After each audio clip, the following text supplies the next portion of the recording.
আবারও উত্তপ্ত হয়ে উঠেছে ভারতের পূর্বাঞ্চলীয় রাজ্য মণিপুর। সেভেন সিস্টার্সের অন্তর্গত রাজ্যটিতে একটি সেনা ক্যাম্প দখলের ভিডিও ছড়িয়ে পড়েছে সামাজিক মাধ্যমে,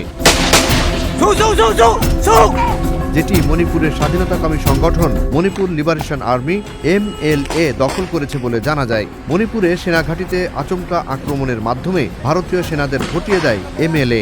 এরপর ওই ঘাঁটিতে অবস্থান নেয় MLA যোদ্ধারা। অসহায়ভাবে নিজেদের ঘাঁটি ত্যাগ করে ভারতীয় সেনাবাহিনী, অপেক্ষায় থাকে বাইরের থেকে শক্তি বৃদ্ধির।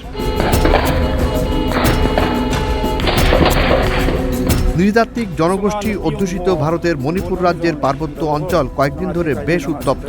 একটি নৃতাত্ত্বিক গোষ্ঠীর বিবৃতিকে কেন্দ্র করে পরিস্থিতি আরো জটিল হয়। ইউনাইটেড কুকি লিবারেশন আর্মি নামে এক যোদ্ধা গোষ্ঠী উপজাতি সমাজের 3 বিধায়ককে সরাসরি প্রাণনাশের হুমকি দেয়। এক সংবাদ বিজ্ঞপ্তি পাঠিয়ে দেয়া হয় এ হুমকি। ইউনাইটেড কুকি লিবারেশন আর্মি তাদের বিবৃতি রোববার রাতে প্রকাশ করে, যা পরদিন সোমবার সবার কাছে ছড়িয়ে পড়ে।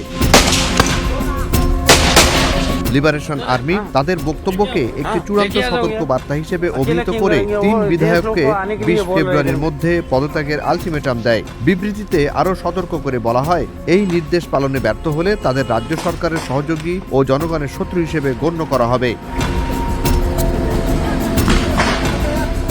এখানেই শেষ নয়, বিজ্ঞপ্তিতে ওই 3 বিধায়কের বিরুদ্ধে কঠোর শাস্তির হুমকি দেওয়া হয়। এই কঠোর শাস্তির মধ্যে মৃত্যুদণ্ড অন্তর্ভুক্ত বলেও জানানো হয়। বিজ্ঞপ্তিতে আরও বলা হয়, যে কোনো সংস্থা বা ব্যক্তির এই বিষয়ে হস্তক্ষেপ করার অধিকার নেই। এই নির্দেশের বিরোধিতা করলে তাদের বিরুদ্ধে কঠোর ব্যবস্থা নেওয়া হবে।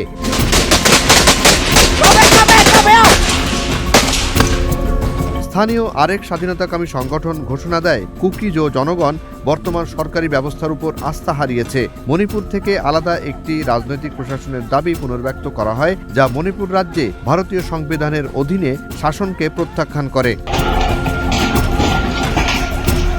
2023 সালে আন্দোলনের পর এ দাবি আবার নতুন করে সামনে আসে। এখন এটিকে রাজ্যের মধ্যেই আলাদা প্রশাসনের দাবি হিসেবে উল্লেখ করা হচ্ছে।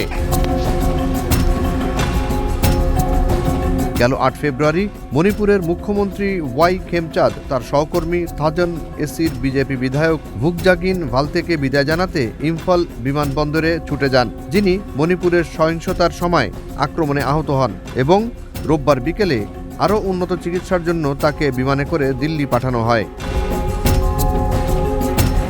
জুনায়েদ আলী সাকি, বৈশাখী সংবাদ।